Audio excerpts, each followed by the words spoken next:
This is Fortress on a Hill. Thank you for joining us. I'm Henry. And I'm Danny. We're here to tear apart recent stories about our nation's armed forces and our veterans. We hope you'll take a critical look at what's happening with our military, and we hope you enjoy the show. Now, let's get started.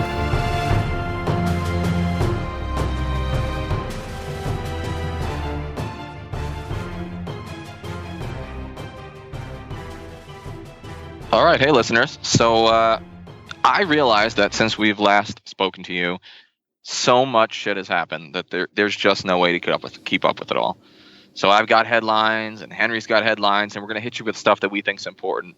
But also, I feel like we got to be topical and on top of these things. So for the next couple of minutes, I'm going to do kind of a new segment that may recur called Quick Takes on Tons of Shit. So because that's what's been going on. Tons of shit, mostly bad shit. Number one, I got three this time. Number one, John Bolton, National Security Advisor. Oh, we're going to talk more about this, guys. Beyond having the worst mustache, which should immediately make him, unapplicable for any job, or he basically with that mustache, besides 70s porn star, he should be ineligible for any job. This is a genuinely dangerous man. This is a man who has played with intelligence in the past, has sold the American people on false evidence that led us into Iraq, and then he didn't even have the humility to admit that Iraq was a mistake. This guy wants war with Iraq, and he got it. Well, now, guys, he wants war with Iran, and he'll get it. All right? He'll push Trump, and he'll get it. And he wants war with North Korea, and he might get that too. That one may go nuclear. Personnel is policy. The people that you put in charge of advising you are extraordinarily important. Now, the president doesn't have to listen to them, and he's proven that he won't listen to people, and he'll do his own thing. But he replaced McMaster, who told him no on a few occasions, and he replaced Tillerson, who told him no on a few occasions, and he's given us Pompeo, who's a yes man, and Bolton, who's a war hawk, probably yes man. And the reality is, whereas Pompeo, as Secretary of State, has to be looked at by the Senate and approved by the Senate, Bolton does not. The National Security Advisor is probably the most important figure besides the President of the United States on foreign policy. And yet, because it's an executive and not a cabinet position, he doesn't even have to get looked at by the Senate. So this warmonger is going to be our new National Security Advisor. Number two, a little bit of better news. Trump said a week ago that he's going to be getting out of Syria like kind of fast. I'm pretty sure that's the exact quote. Beyond the wildly coarse rhetoric and unsophistication of the guy's language, I think this is a good thing. Am I convinced that it will actually happen, especially in light of yesterday's, as we're recording this, chemical attack in Syria, which is now at least the third reported chemical attack. Some people say at least dozens of chlorine gas attacks. Nevertheless, Trump has told the Pentagon that we're getting out of Syria like real soon. And he is going to get a bipartisan array of attacks on this. He's going to get attacked by the liberal interventionists. I'm thinking the Hillary Clinton, Chuck Schumer wing of the Democratic Party. And he's going to get it from the right-wing hawks, Tom Cotton and the neocons who want more war, more occupation, and forever for the United States military to occupy Syria. I wrote an article this week that hopefully should publish later this week. Basically, it's called Mr. President, Go With Your Instincts. And I have to hold my nose when I write it. I have to take a big gulp and say, I may not like the policy of this president. I may not like the personality of this president. But when he is right, and when his instincts are right, like they are on Syria, in terms of getting out, it seems, we need to tell him that. And we need to support him. And it has to have nothing to do with politics. So it doesn't matter whether I voted for the man. It doesn't matter whether I think he's a good president overall. What I think is when he's right, and he's right about getting us out of the Syria trap before it's too late, we should back him. And people on both sides of the aisle should back him. And if you're a libertarian Republican, you should back him. And if you're a left-wing Democrat who wants to see peace in the Middle East, then you should back him. You got to find common ground. Finally, the dead protesters in Gaza. I've lost count, Henry, of how many Palestinian protesters on the border of Gaza, which is a prison, mind you. It is probably the largest open-air prison in the world, under blockade by the Israelis. The most densely populated strip of land on Earth, almost everyone is on some sort of food or healthcare aid in the refugee camps. They're protesting for their right to go back to the homes they were expelled from in 1948. Here's the reality. They ain't getting back in those homes. I'm sympathetic to the Palestinians, but I don't think they're going to get their homes back, if they even exist anymore. But what I think Israel does need to do is recognize the legitimate gripes of these people and offer some sort of settlement, whether it's reparations or an opening of the Gaza prison or a larger amount of territory around Jerusalem. Something has to be given to these Palestinians. They will not stop protesting. Mostly their protests have been peaceful. Some reports say that there's been shots fired on both ends. What we know is this: lopsided casualties.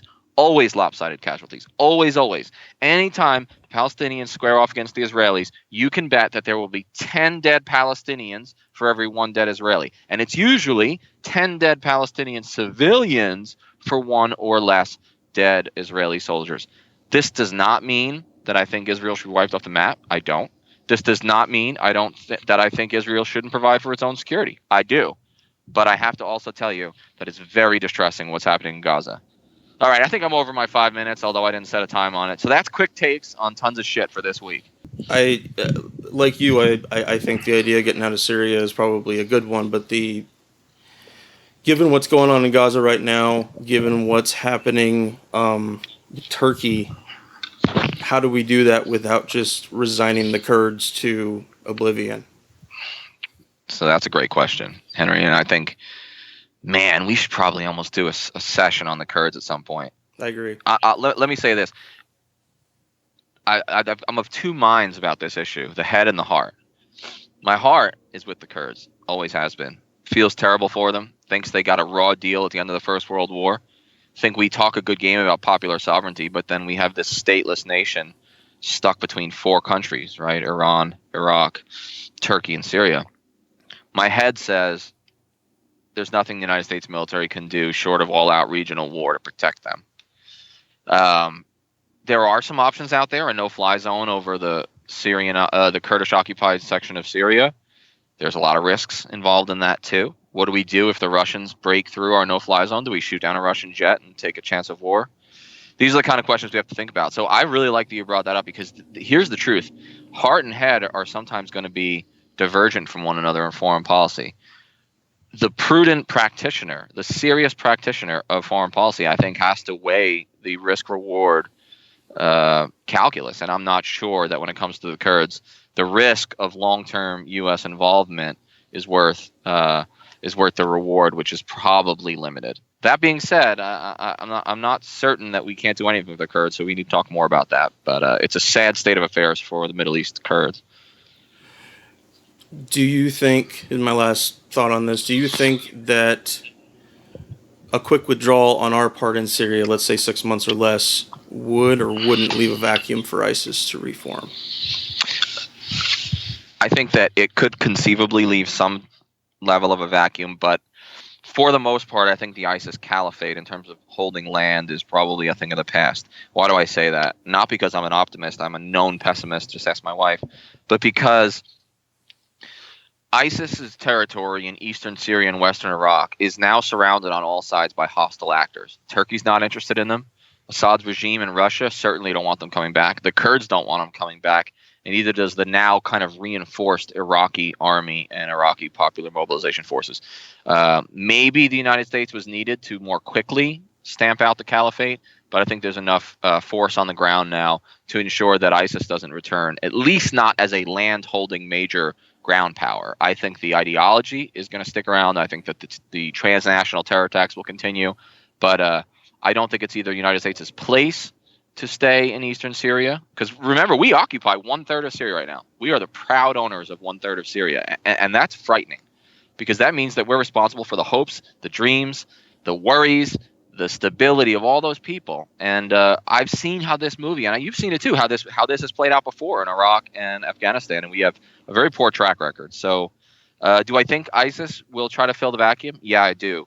Do I think they'll be successful in reestablishing a ground caliphate? I don't, but I could be wrong, and that's dangerous, and so I'll admit that. All right, well, we'll keep an eye on that and come back to that a little bit later. Yeah, it's a great debate, though, man. I'm really glad you brought that up. It's an awesome debate.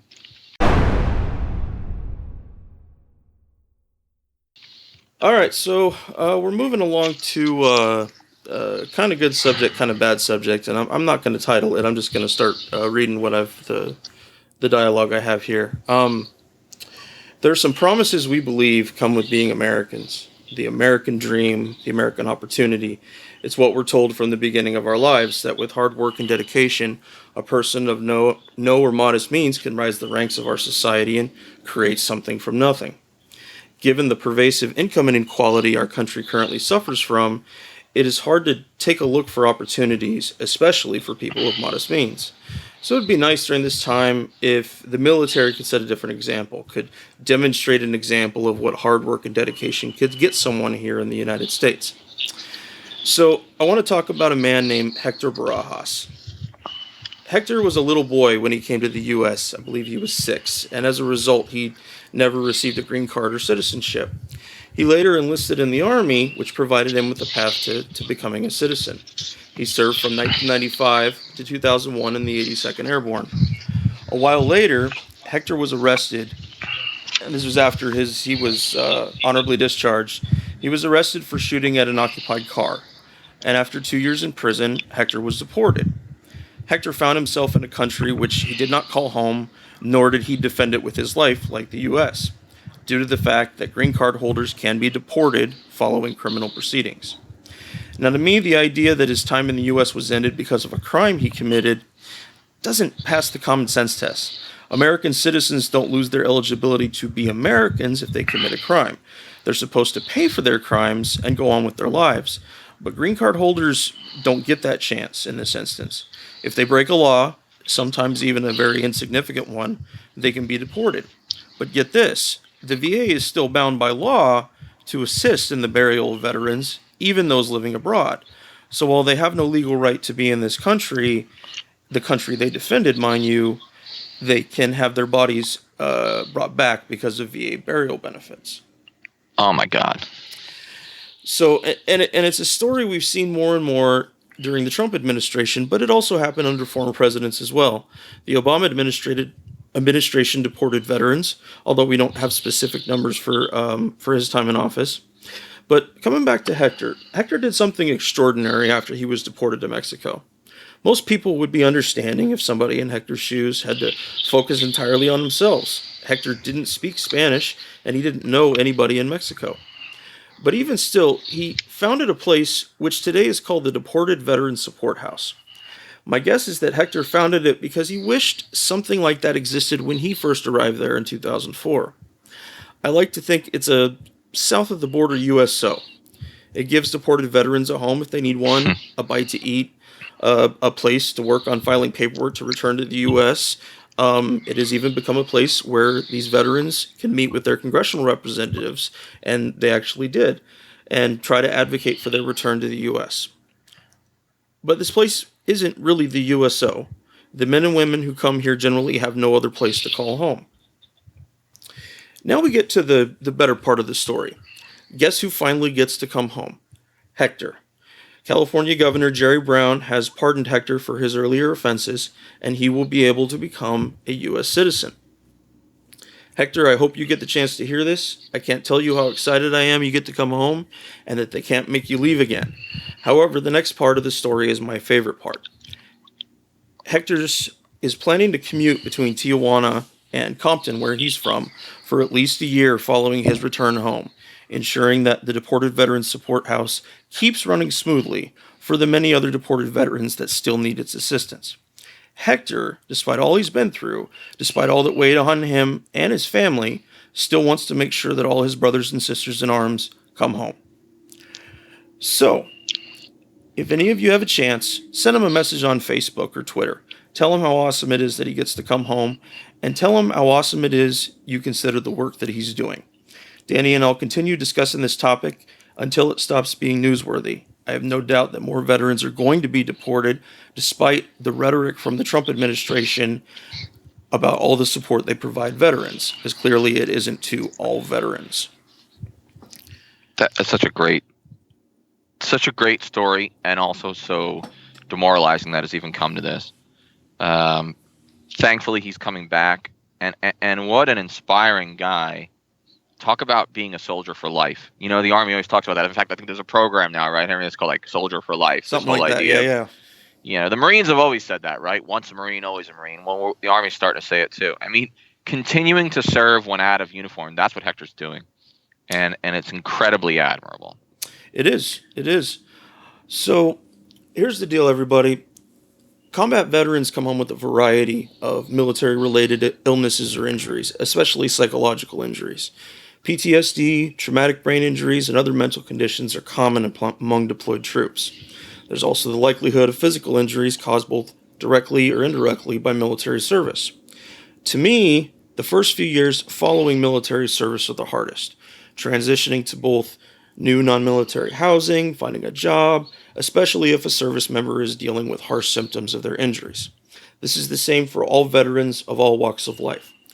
I recently read through the majority of a report from the ACLU on deported veterans, the link for which is in our show notes. For a much clearer understanding of this, please take a look at that report. Yeah, absolutely. I'm gonna have to read through that entire report because I want to see how common this is. Our president constantly says things like, nobody loves the military more than me. Nobody knows the military more than me. No one's a better strategist than me. He says those things all the time. He definitely uses the military as in the literal sense for a parade coming up in November, but just as a cheerleader for the military. Well, if that's the case, then it has to be all veterans. And you know what? Veterans, like you said, veterans get sick. Yep. Veterans have mental turmoil. I do. Some of them commit crimes. Who hasn't, right? I mean, who, if they were held responsible for every single action of their life, hasn't ever been in the position where they could have potentially been arrested? If you've only known this country and you served it with honor, making a mistake shouldn't end your ability to live in the country you fought for. And I think we both agree about that. And I'm really glad you brought up this story. But keep your eyes out, listeners, and your ears open, because we want to highlight as many of these stories as possible. And I know Henry will continue to do that. Absolutely, absolutely. So, welcome home, Hector. Last thing on that. Yeah, welcome home, brother.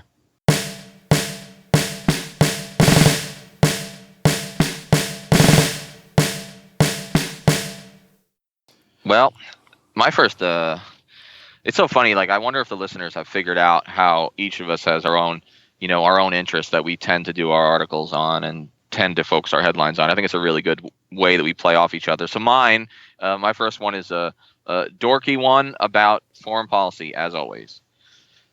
Headline was, the Pentagon's spending increase is more than Russia's entire military budget. That's from March 27th.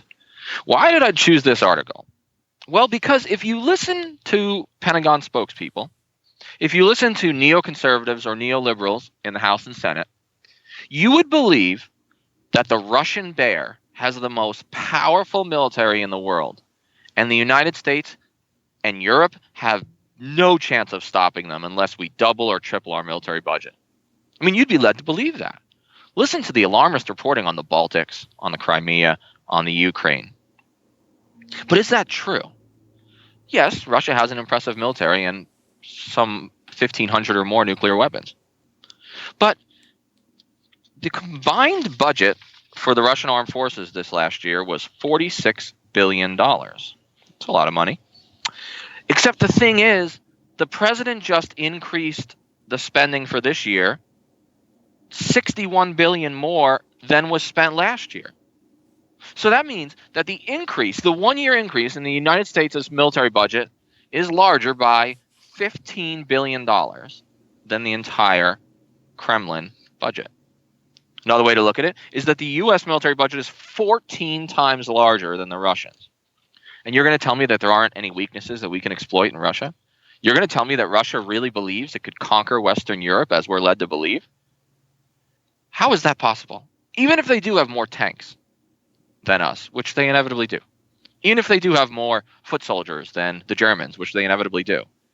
I bet you they don't have the same level of technological proficiency, the same level of spending that gives us power on land, sea, air, and cyber as we do, leaving aside our European allies. Now, the reason I keep bringing this up is I hate alarmism. I want the United States military to be prepared. I want it to be well funded. I want its veterans to be taken care of. I think $716 billion is enough. I think it's probably too much. Listen to what Secretary of Defense Mattis said, though, in the same article. He said, "Today we received the largest military budget in history," which he likes, "reversing many years of decline and unpredictable funding." I think that's alarmist, too. He's happy about getting the largest military budget, but then he has to tell us that we've had decades of decline, many years of decline. Have we, though? No. We still spend 14 times more than the Russians. Our military budget is more than, get ready, the combined budgets of China, Russia, Britain, Japan, Saudi Arabia, India, France, all combined. Those are the next, 8 powers? Now, Russia and China are, maybe we'll say adversaries, maybe we'll say competitors. But you notice something about the other 6 names on that list? They're American allies, or at least partners. Britain, France, those countries are obligated by treaty to fight with us.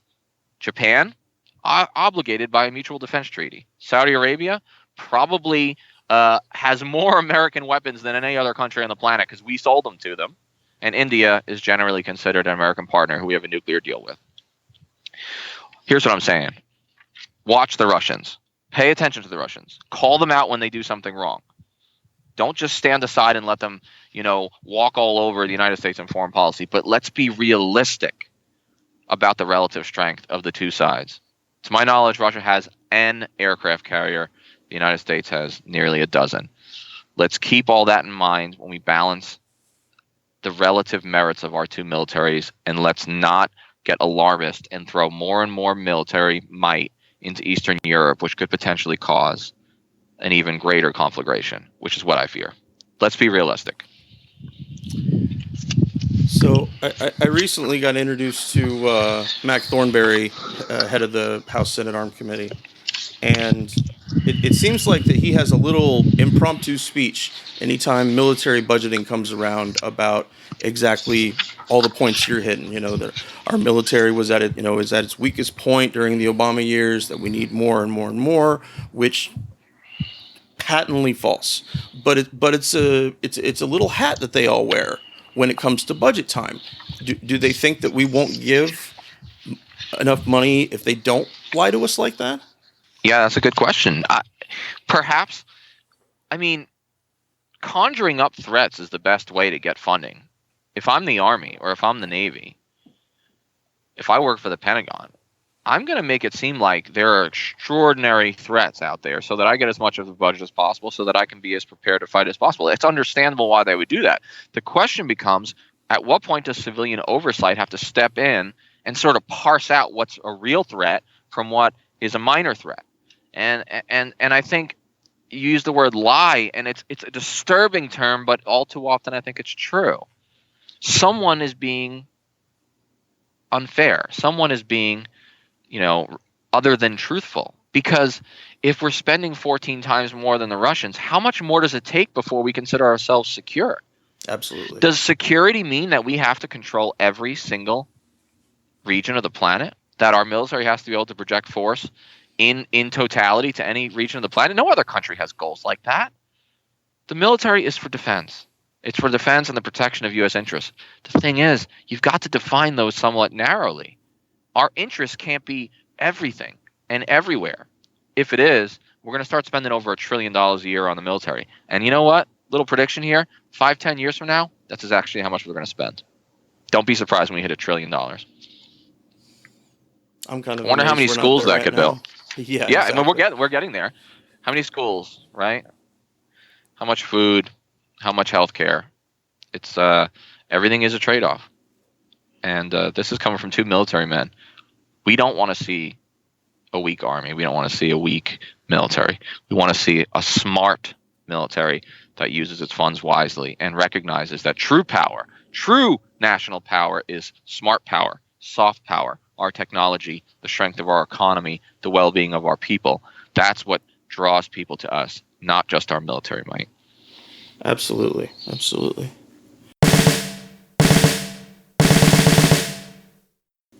All right, so there's a topic I've been wanting to cover for a while, and I'm just now getting to it, but it's really, really aggravating me. This is a a story about some veterans being imprisoned in Kuwait from Adam Linehan at Task and Purpose. Now, the stories I've read so far involve these veterans being falsely charged, usually for a drug offense of some kind, and being imprisoned in Kuwait. All of them are contractors who have worked for various defense firms that are working there in and around Kuwait City and the few U.S. camps we still have there in country. I was surprised to find out that contractors have zero legal rights, like soldiers do under a status of forces agreement. So in the event that a U.S. contractor comes under legal trouble in a foreign country or gets captured, I didn't write that in here, but I was just thinking about that, they have no additional protections from our government. Now, the imprisoned veterans in Kuwait generally have a similar story that begins their legal troubles, where the police there arrive to search their residence, and then they are arrested for having some form of contraband. But usually the person who's arrested has no knowledge about the contraband, and when it comes to later, it's like they just make up something on the spot. Very little information is shared with the contractor during this process, and after a series of short and charged legal proceedings where they don't provide an interpreter, the contractor is sentenced to a long stint in prison, or sometimes death. So far, the U.S. Embassy has done very little to assist the contractors. I would assume their hands are tied by the host country's laws, but clearly there are poor conditions in these prisons, and some of these guys are being repeatedly beaten. So we need to do something. The embassy needs to get off its ass. But again, I don't know what they're legally allowed to do. Now, in Kuwait, given the level of corruption within their criminal justice circles, it's possible that evidence was planted, and there's quite a bit of evidence to demonstrate that Kuwaitis are deliberately going after minorities and people of color. All the current remaining 8 contractors that Task and Purpose could track down at Kuwait Central Prison were African American. And there was also a gay couple who had been in prison, but they have since been released. Muslims believe being gay is a sin, and when that's added to a strong cultural prejudice against black people, it creates a horrible situation for foreigners who don't know the laws or dealing with the police who decide that they want to make something up on you. It's certainly possible that some of the contractors got arrested legitimately, but under Kuwait's guilty until found innocent system, I have my doubts that these contractors were arrested and tried under reasonable circumstances. So please check out Adam's piece of Task and Purpose. I've listed it in the show notes. It is much, much longer and more informative, and we'll be coming back to the subject as we get more information. Yeah, I just want to say one thing about Kuwait, and tell me if you remember this, Henry, but it says something when a lot of our purported allies, like Kuwait in the Middle East, are sort of embarrassed to have us in their country. They're sort of uneasy that we're there, even though they asked us to be there for cultural reasons, for religious reasons. So this is what I remember about Kuwait. It was my welcome there. I landed in Kuwait in early October 2006. We're going to spend about 3 weeks training there before we move into Baghdad and fight that horrific civil war. Land in Kuwait City, which is a major metropolis. Looks like Vegas from the sky. You remember that? Yep. And first thing they did was put us on the buses with closed curtains, drawn curtains, as we drove down the highway to, I can't remember which camp, Camp Virginia, or wherever we went to. They had those there because they didn't want the Kuwaiti people to have to see that there are, Anglo-Americans in their country, Christians going off to fight in Iraq. They actually closed the curtains. I mean, everyone in Kuwait knew that we had bases, but our bases are all out in the desert, far from the metropolis, and we literally had closed curtains. They drew the curtains to save the people the embarrassment of seeing us. I mean, it speaks to the problematic nature of America's military deployments in the Middle East and some of the contradictions at the root of these regimes that we're supposedly allied with. No, I always used to ask myself questions about the curtains. I figured it was something kind of like that. I didn't think about the pride factor, though. Is dealing with people in Iraq, it was the same thing. Is that we'll agree to certain things, but certain parameters of it need to be kind of shadowed and curtained a little bit for reasons that they would never really articulate. And we finally I think they're embarrassed, and that's all it was. It was just a cultural thing. It's shocking, and so these contractors and the racial and religious components of it's very, very disturbing. So let's follow up on this topic and sort of track these cases. I think it's really great that you brought it up. Thank you for joining us today. Please come join the conversation at www.fortressonahill.com. You can also find us on Twitter at Fortress on a Hill or on Facebook at www.facebook.com/Fortress on a Hill. We want to hear from our listeners about the topics and issues pertinent to America's military and veteran communities. And last but certainly not least, analyze your news and its sources very closely. Verify everything you read. And remember that no one, no matter how powerful, are above criticism, especially those with the power to send others into harm's way. We'll see you next time.